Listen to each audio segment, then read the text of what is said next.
Y de hecho, hoy tenemos entonces parámetros de monitoreo continuo, que acá lo que vamos a ver es justamente cómo es el informe que recibimos de los monitoreos continuos. Y en este caso, por ejemplo, estamos viendo de un paciente real que tiene 30 años, 20 años de diagnóstico de diabetes, y tenemos del lado izquierdo de la pantalla todo lo que uno setea como los rangos que quisiera tener, a dónde queremos llegar. A dónde queremos llegar, como dijimos ya, a un 70% de los valores entre 70 y 180.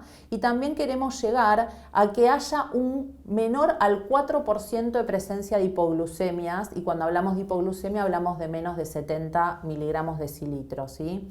O sea que acá lo que estamos viendo del lado derecho de la pantalla justamente es el informe que nos dice que Federico, por ejemplo, este paciente tiene valores menores de 70, o sea, hipoglucemia en un 5%, o sea que no está en el rango ideal, y que tiene un rango entre 70 y 180, no llega al 70%, tiene un 66% de tiempo en ese rango de glucemias, ¿sí? Después también el perfil de automonitoreo nos muestra las curvas y también le permite al paciente colocar el dato de qué fue lo que comió, cuántos hidratos de carbono comió y con cuánto corrigió, y eso es todo lo que estamos viendo en pantalla. ¿Y por qué es importante evitar las hipoglucemias en un paciente con diabetes, ya sea tipo 1 o ya sea tipo 2? Porque las hipoglucemias es bien sabido que aumentan la mortalidad cardiovascular, o sea, es bien sabido, pero es un aprendizaje que tuvimos en los últimos 10 años. Entonces, tenemos que reforzar mucho esto porque verdaderamente hay muchos pacientes que por temor a la hiperglucemia se bancan muchas hipoglucemias por mes, y tenemos que explicarles también que las hipoglucemias generan arritmias. Como podemos ver, este es un estudio en el cual a 25 pacientes con diabetes tipo 1 se les colocó un monitor continuo y un holter cardíaco, y en los momentos en los que los pacientes tenían hipoglucemias, tenían bradicardias sinusales, ectopías ventriculares y llegan a tener incluso arritmias ventriculares en el momento en que están en hipoglucemia. Porque claro, en ese momento en que están en hipoglucemia, obviamente las hormonas de contrarregulación, la adrenalina, el cortisol, favorecen la aparición de arritmias y también la aparición de eventos cardiovasculares. Fíjense, este es un estudio que es el DEVOTE, que mide la mortalidad por todas las causas luego de una hipoglucemia severa, ¿sí?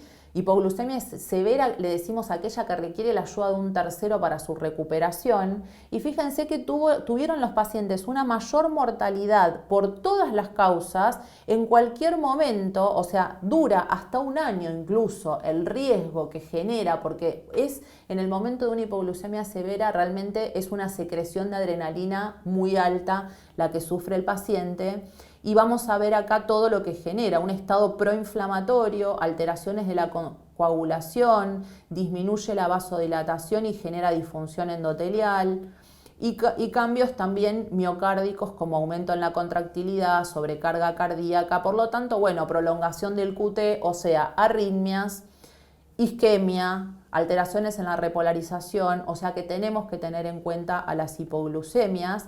¿Y por qué llega un paciente a tener una hipoglucemia severa? Porque pierde el sensor, porque al tener aparte disminuido, digamos, nuestro sistema, ¿en qué se basa?